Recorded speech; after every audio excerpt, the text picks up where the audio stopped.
Hello friends. GST से email आना शुरू हो गया। आपका टर्नओवर 5 करोड़ के ऊपर है कि नहीं। मेरे बहुत सारे मित्रों के मन में ये सवाल उठ के आ रहा है कि इस मेल का रिप्लाई क्या करें, कैसे दे। अगर आपको भी जानना है मेल के बारे में तो जुड़े रहे इस वीडियो के साथ, और अगर अच्छे लगे तो लाइक शेयर कमेंट करना मत भूलिए। तो शुरू करते हैं आज का वीडियो। कुछ चीज में आपको खास ध्यान देना होगा टर्नओवर कैलकुलेट करने के लिए। पहला काम, आपको 19-20 फिनेंशियल ईयर का सबके सब 3B रिटर्न फाइल करना है। सबके सब रिटर्न फाइल करना है 3B। सर, अगर आप 3B सब फाइल नहीं करते तो कैलकुलेशन आप कर ही नहीं पाएंगे, क्योंकि जीएसटी काउंसिल खुद एक फॉर्मूला बनाए और उसी फॉर्मूला को आपके ऊपर अप्लाई करेगा। वो फॉर्मूला क्या है एक बार हम लोग देख लेते हैं। देखिए फॉर्मूला क्या है। Turnover declare in 3B, number of 3B file into number of 3B liable to be filed. मतलब क्या हुआ, टर्नओवर आपने कितना 3B में डिक्लेयर किया वो आपको पहले लिखना होगा। उसके बाद डिवाइड होगा नंबर ऑफ 3B फाइल, मतलब कितना 3B आपने फाइल किया है उससे डिवाइड होगा। उससे इनटू होगा number of 3B liable to be filed, कितना आपको 3B फाइल करना था। मतलब मान लीजिए एक साल में 12 रिटर्न फाइल करना था, आपने 9 रिटर्न फाइल किया, मतलब आपको 12 रिटर्न फाइल करना था, ये लॉ है। तो 12 से आपको इंटू करना है, और रिटर्न फाइल कितना किया, 9 रिटर्न फाइल किया। तो मैं अभी इधर एक तो एग्जांपल आपको दिखाने के लिए कर रहा हूँ। मान लीजिए किसी, ये एक्चुअली पैन बेस होता है जीएसटी नंबर। तो किसी का मान लीजिए एक पैन के अगेंस्ट 3 जीएसटी नंबर है। जीएसटी नंबर मैंने डाला नहीं, एग्जाम्पल के लिए 1 2 3 कर दिया, आपको समझ आ जाएगा एग्जाम्पल सुनने से। एक जीएसटी, 2 जीएसटी, 3 जीएसटी, लेकिन एक ही पैन के अंदर। तो उन्होंने क्या किया, एक रिटर्न में एक जो जीएसटी का नंबर उसमें 3 करोड़ का उन्होंने सेल डिक्लेयर किया, और 12 महीना का मतलब 12 महीना का उन्होंने जीएसटी या 3B भरे। और ये जो दो जीएसटी नंबर उन्होंने लिया था, लेकिन इसमें कुछ काम हुआ नहीं, इसीलिए उन्होंने सोचा है कि काम तो भाई हुआ नहीं, चलो रिटर्न फाइल ही नहीं करना है, टर्नओवर तो मेरा जीरो है। तो इस सिचुएशन में क्या होगा, इधर एक्चुअल क्या सिनेरियो है, एक्चुअल उनको हुआ है 3 करोड़ का बिजनेस, तीनों मिला के, एक्चुअल तीनों मिला के 3 करोड़ का बिजनेस हुआ है। लेकिन आपने सेकेंड और थर्ड जो रिटर्न, जो जीएसटी नंबर, इसमें एक भी 3B रिटर्न लगाया नहीं। तो इस सिचुएशन में होगा क्या, कैलकुलेशन जीएसटी वालों ने कैसे करेगा वो एक बार देख लेते हैं। तो इधर क्या है, first formula turnover declare in 3B। तो टर्नओवर डिक्लेयर कितना है, 3 करोड़। एक ही जो जीएसटी रिटर्न में 3B जो पहला वाला जो रिटर्न है उसमें उन्होंने डिक्लेयर किया 3 करोड़, तो 3 करोड़। उसके बाद फॉर्मूला क्या है, नंबर ऑफ 3B फाइल, आपने कितना 3B फाइल किया, 12 3B फाइल किया। एक्चुअल आपको करना कितना चाहिए था 3B फाइल, 12 12 12, मतलब 36 3B आपको फाइल करना था। तो इंटू 36, देखिए फॉर्मूला में भी वही लिखा है, number of 3B liable to be filed. आप लायबल थे 36 रिटर्न फाइल करने के लिए। तो ये फॉर्मूला अगर आप अप्लाई करते तो देखिए 3 करोड़ के बजाय आपका 9 करोड़ आ रहा है सेल। तो इसी चक्कर में जीएसटी काउंसिल ये फॉर्मूला लगा के आपके पास अबव 5 करोड़ करके नोटिस ईमेल भेज देता है। तो इसीलिए मैं बोल रहा हूं, अगर आपको ईमेल में रिप्लाई करना है कि भाई नहीं मेरा 5 करोड़ के नीचे है, लेकिन आपका इस कैलकुलेशन लगा के अगर अबव 5 करोड़ कर देता है, तो आपको पहले क्या करना होगा, जितना भी 3B लायबल है आपका 36 हो, जिसका जितना भी हो, उनको सब के सब 3B पहले फाइल कर लेना होगा। उसके बाद ही आप जो रिप्लाई करने का प्रोसेस, जो तरीका है, वो शुरू कर पाएंगे। उनका स्पेसिफिक फॉर्मेट है, वो मैं बता रहा हूँ अभी। उसके बाद आपको क्या करना है, पॉइंट नंबर 2, फिर आपको चेक करना है turnover as per book. As per book बोलते क्या चीज हमको समझ में आना चाहिए। एक्चुअल हम लोग जो टैली में एंट्री करते हैं उसमें देखिए जो सेल होता है या सर्विस जो भी होता है, इसको हम लोग टर्नओवर बोलते हैं। इसको आपको चेक करना है।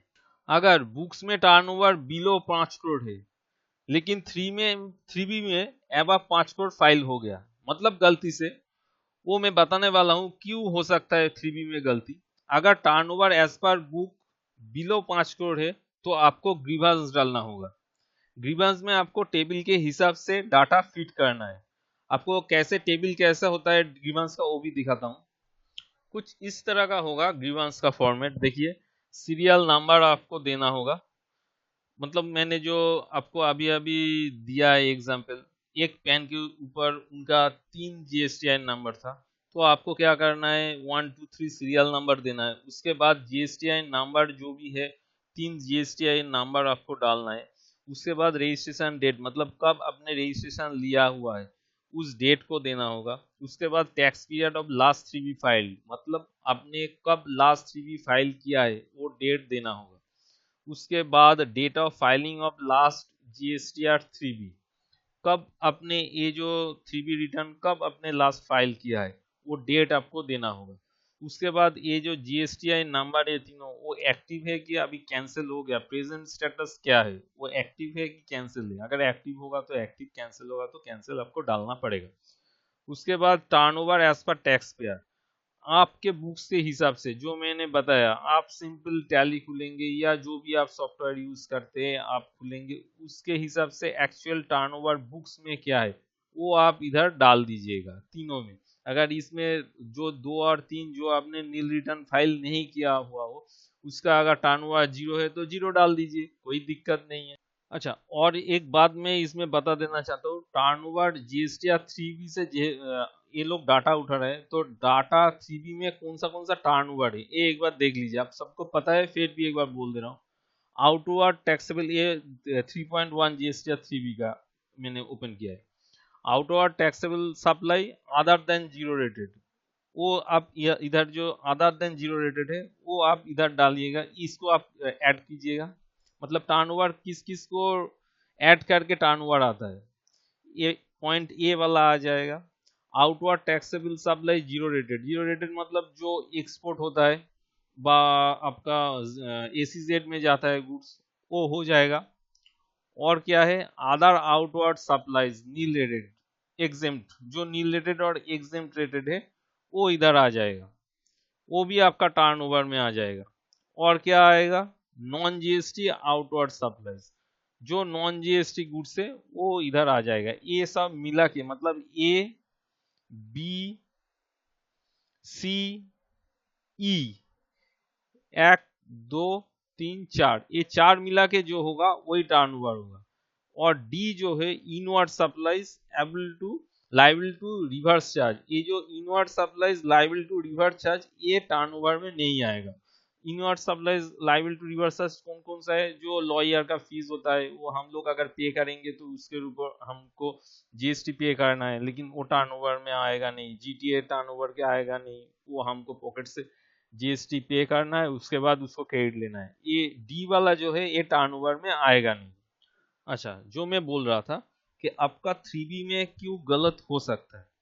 अभी मान लीजिए टर्नओवर कैलकुलेट करने के लिए कौन कौन सा चीज पे आपको ध्यान देना होगा। मान लीजिए किसी फिनेंशियल ईयर, पुराना फिनेंशियल ईयर, मान लीजिए 18-19 का कुछ टर्नओवर ज्यादा था, लेकिन आपने वो दिखाया नहीं 18-19 में, गलती से दिखाया नहीं, तो आप क्या किए, आप 18-19 का जो टर्नओवर है 19-20 में 3B में घुसा दिए। एक्चुअल वो 18-19 का है, लेकिन आपने 19-20 फिनेंशियल ईयर में डाल दी, तो एक्चुअल में क्या हो गया, 19-20 में आपका जो टर्नओवर जो है वो बढ़ गया। एक्चुअली वो नहीं है 19-20 का। एक्चुअली आपको करना क्या चाहिए था, एक्चुअली आपको करना ही चाहिए था 18-19 का जो फॉर्म 9 होता है एनुअल रिटर्न, अगर आप उसके अंदर दिखा देते तो उसमें जो टैक्स एराइज होता आप डीआरसी 03 द्वारा टैक्स पर पे कर देते। अगर आप ऐसा करते तो आपको इस प्रॉब्लम को फेस नहीं करना पड़ता था। मतलब ये जो मेल अभी आपके पास आ रहा है सबके पास, वो नहीं आता है। अगर आप ऐसे गलती किए तो आपको इस टेबल के जैसा, ये जो टेबल मैंने दिखाया है ग्रीवांस सेल वाला जो टेबल है, इसके द्वारा आपको फाइल करना है। लेकिन उसके पहले आपको हर एक 19-20 का जितना भी 3B रिटर्न है वो फाइल कर लेना होगा। नहीं तो ये आप ग्रीवांस डाल नहीं सकते। ये एक्चुअल रिकॉन्सिलिएशन और कुछ नहीं। और एक गलती क्या हो सकता है, मान लीजिए आपका कुछ सेल रिटर्न का एंट्री हुआ है जो कि आपने 3B में एडजस्ट नहीं किया, इसके वजह से टोटल सेल इन्फ्लेटेड हो गया, मतलब सेल बढ़ गया। एक्चुअली सेल कम होना था, आपने रिटर्न वाला एंट्री किया नहीं। एक्चुअली जो लेस होना चाहिए था वो आप 3B में दिखाया नहीं।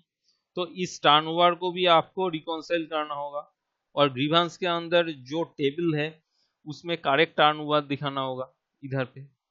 मतलब आपका जो टर्नओवर का जो बुक्स ऑफ अकाउंट है वो ठीक है, लेकिन आपने 3B में ठीक नहीं किया।